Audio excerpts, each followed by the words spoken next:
الجنگ بانی جامع نظام میں ارشاد فرماتے ہیں خیرہ کفارہ گناہوں کا جو ذکر اولیاء عظم قسم عبادت ہے ذکر انبیاء، یعنی اولیاء کا ذکر کرنا گناہوں کا کفارہ ہے، انبیاء کا ذکر عبادت ہے۔ کسی نے یعقوب کہا اس کو ڈھونڈتا ہوں زمین و آسمانوں میں پر اس کا پتہ نہیں، جب ملا اس کا پتہ تو خود کا پتہ نہیں۔ خدا نہ فرش زمین ہے نہ عرش نشین ہے، روز چلتا پھرتا ہے مگر پردہ نشین ہے۔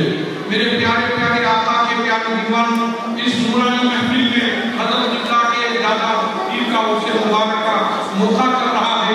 اللہ کے رسول صلی اللہ علیہ وسلم نے ارشاد فرمایا نم کنمت العروض، قال رسول اللہ صلی اللہ علیہ وسلم، اللہ کے رسول نے یہ ارشاد فرمایا ہر سال اللہ کا ولی کا عرس ہوتا ہے، اوپر سے ہم لوگ غلاف اور صندل جلاتے ہیں، اندر سے فرشتے جنت کی لباس پہناتے ہیں، اور حضرت اللہ کے پیر و مرشد جانے ہنسوں کے دادا پیر کا اس سے مبارک چل رہا ہے،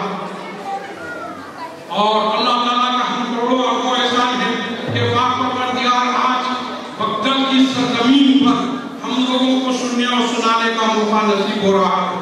آپ کے ہمارے درمیان بہترین خواص صاحب جو بغداد میں بھی سنا ہے بغداد میں سنا رہے ہیں، یقیناً بغداد کا فیضان یہاں جاری ہوتا رہتا ہے۔ کسی عاشق نے کیا خوب کہا غوث اعظم کا چاہنے والا بدعقیدہ ہو نہیں سکتا، جو ان کا ہو گیا اور کسی کا ہو نہیں سکتا۔ کیا اب میری مدح پہ اگر غوث پاک ہے اللہ بھی ادھر ہے جدھر غوث پاک ہے۔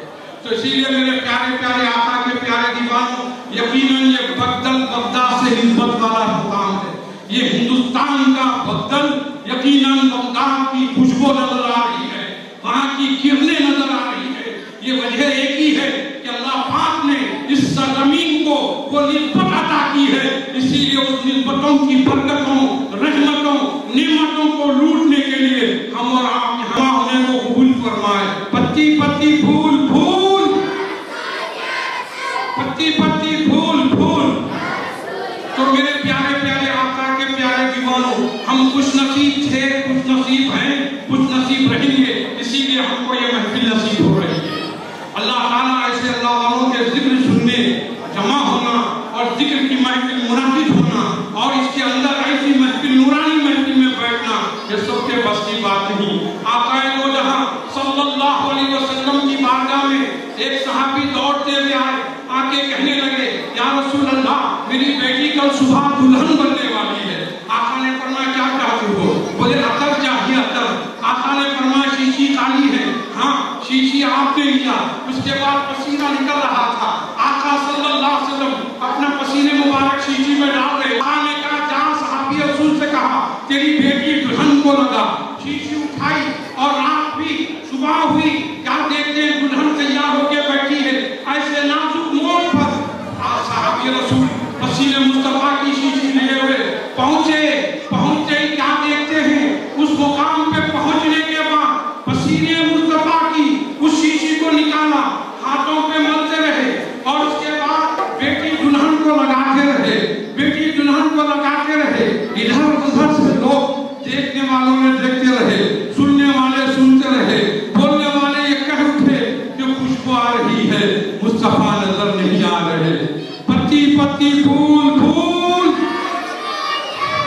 پتی پتی پھول پھول۔ تو میرے پیارے پیارے آقا کے پیارے دیوانوں،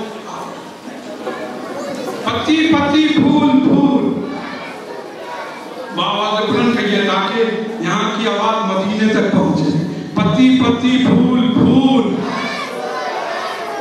تو میرے پیارے پیارے آقا کے پیارے دیوانوں، آج ضرورت اس بات کی ہے ہم سب کو اللہ کے رسول صلی اللہ علیہ وسلم سے اٹوٹ محبت رکھے، کثرت سے درود پڑھے، اور یہی چیز ہماری بخشش کا ذریعہ ہے۔ شیخ الاسلام مالک اللہ نے جو کہا خیرہ کفارہ گناہوں کا جو ذکر اولیاء عظم قسم عبادت ہے، ذکر انبیاء کا ذکر عبادت ہوا تو سید الانبیاء کا ذکر کا عالم کیا ہوگا۔ اسی طرح ہم سب کو چاہیے کہ ہم پیرانے پیر سے محبت رکھیں، غریب نواز سے محبت رکھیں۔ ہند میں سے میں یہاں موجود ہے، پتی پتی پھول پھول میرے پیارے پیارے آقا کے پیارے دیوانوں، آج ضرورت اس بات کی ہے کہ اللہ سبحانہ و تعالیٰ قرآن پاک میں کہا کہ یقیناً تم عزت کرو، تمہیں عزت ملے گی، بزرگوں کی عزت کرو، تم کو دنیا و آخرت میں سننے کا موقع ملے گا۔ تو اللہ پاک کا اربوں کربو احسان ہے، کس عنایت فرمایا اور ایسے پیر عنایت فرمایا۔ یقیناً ہم خوش نصیب ہیں، اللہ تعالیٰ ہماری خوش نصیبی کو قبول فرمائے۔ یقیناً میرے پیارے پیارے آقا کے پیارے دیوانوں، ہم لوگ یقیناً ایسی بڑی ہستی ہمارے درمیان ہے جو اجمیر شریف سے تشریف لائے، آج ان کی بھی آپ ہم دیکھتے رہیں گے۔ اور ہمارے یہاں سما کی محفل اور سما میں بھی یقیناً حیدرآباد سے مشہور و معروف قوال صاحب تشریف لائے اور وہ بغداد میں بھی کلام سنائے ہیں، اور ان کی شان یہ ہے کہ مختلف قوال صاحبین سے علیحدہ آپ مکمل ادب و احترام کے ساتھ عشق و محبت میں ڈوبے ہوئے انداز میں وہ کلام سناتے ہیں، ایسا لگتا ہے کہ سماعت قرآن چل رہا ہے۔ الحمدللہ ایسے محفل میں آپ کے ہمارے درمیان بڑے بڑے قوال صاحبین اور ہمارے سامنے ایک چشتی بزرگ آئے ہیں، ان کا بھی چہل قبلہ جو آپ کے ہمارے درمیان یقیناً بڑے خوش نصیب ہیں ہم کہ اللہ پاک ایسی نورانی محفل اور نورانی محفل کے اندر نورانی شخصیتیں ہمیں عطا فرما رہا ہے۔ اس پر ہم جتنا بھی ناز کرے کم ہے اور جتنا بھی ناز کرے بجا ہے۔ ہم اللہ کے رسول صلی اللہ علیہ وسلم کے ارشادات پہ عمل کریں۔ مولا کائنات ہمیشہ فرماتے یاد رکھو، نماز کے بارے میں بھی حافظ فرقان نے بڑے اچھی توجہ دلائی۔ یقیناً حافظ فرقان نظامی نے یہ کہا یقیناً نماز کی پابندی بڑی نعمت ہے۔ غریب یعنی مولا کائنات فرماتے اللہ سے بات کرنا چاہتے ہو تو قرآن پڑھو، نماز پڑھو۔ اللہ سے بات کرنا چاہتے ہو نماز پڑھو، اللہ تم سے بات کرنا چاہتا ہے تو قرآن پڑھو۔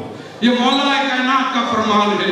اسی لیے خواجہ خواجگان فخر ہندوستان خواجہ معین الدین چشتی اجمیری فرماتے ہیں فجر کی نماز کے بعد سنت اور فرض کے درمیان 45 مرتبہ سورہ فاتحہ بسم اللہ الرحمن الرحیم الحمدللہ رب العالمین سے مکمل پڑھ کے دعا کرتے ہو، آپ کی دعا قبول ہوگی، ورنہ کل قیامت کے دن میرا دامن تھام سکتے ہیں۔ یہ سب باتیں اسی دربار سے اسی خانقاہ سے ہمیں عطا ہوتے رہتے ہیں۔ خواجہ خواجگان فخر ہندوستان خواجہ معین الدین چشتی اجمیری معمولی شخصیت کا نام نہیں، پیرانے پیر غوث اعظم دستگیر، بڑے پیر جو ساری دنیا کے اندر قطب کہا جاتا اور وہاں کا یہاں پر سلسلہ جاری ہے۔ تو اسی لیے ہم رہا یقیناً ان کی آمد ہمارے لیے باعث رحمت، نعمت، نصرت، کامیابی، کامرانی ہے۔ پیرانے پیر غوث اعظم دستگیر، پیروں کے پیر، میروں کے میر غوث اعظم دستگیر کا ذکر بھی ہمارے گناہوں کی معافی ہوتی ہے، گناہوں کا کفارہ ہوتا ہے۔ تو اسی لیے ہم کیا غم میری مدد پہ، اگر غوث پاک ہے اللہ بھی ادھر ہے، ادھر غوث پاک ہے۔ تو آپ کے ہمارے درمیان حضرت کے برادر تشریف لا رہے ہیں، اللہ تعالیٰ ان کی عمر میں بال میں ترقی عطا فرمائے۔ تو میرے پیارے پیارے آقا کے پیارے دیوانوں، اللہ پاک کا کروڑوں اربوں احسان ہے کہ پاک پروردگار اس نورانی محفل میں محفل سما ایک ایسی محفل کا نام ہے، اس محفل کی برکت، رحمت، نصرت، کامیابی ہے۔ اور ہمارے اہل سنت والجماعت کے پاس محفل سیما قرآن سننے کے معنی ہوا کرتا ہے۔ اور یقیناً خواجہ غریب نواز نے کہا اے اللہ میں کیا زعفرانی کپڑے پہنوں تو کافر نہ ہو جاؤں؟ غیب سے آواز آئی اے معین تم کو پسند تو ہم کو پسند۔ پھر آپ نے کہا سما کی محفل رکھ کر ذوق کے ذریعے میں کلام سنوں تو کافر نہ ہو جاؤں؟ غیب سے آواز آئی معین تم کو پسند تو ہم کو پسند۔ اور اس تاریخ سے آج تک محفل سما کا محفلوں کا چوطرف انعقاد ہونے لگا۔ اس نورانی محفل سے کئی لوگوں کے سینہ مدینہ ہونے لگے۔ اسی محفل کی برکت سے سما کی محفل کی وجہ سے لوگوں کا سینہ مدینہ ہونے لگا۔ کئی لوگ اسلام میں داخل ہونے لگے، سچائی کے طرف آنے لگے، حق کی بات سمجھنے لگے، باطل سے منہ پھیرنے لگے۔ حق آیا باطل کو جانا ہے، اجالا آیا اندھیرے کو جانا ہے،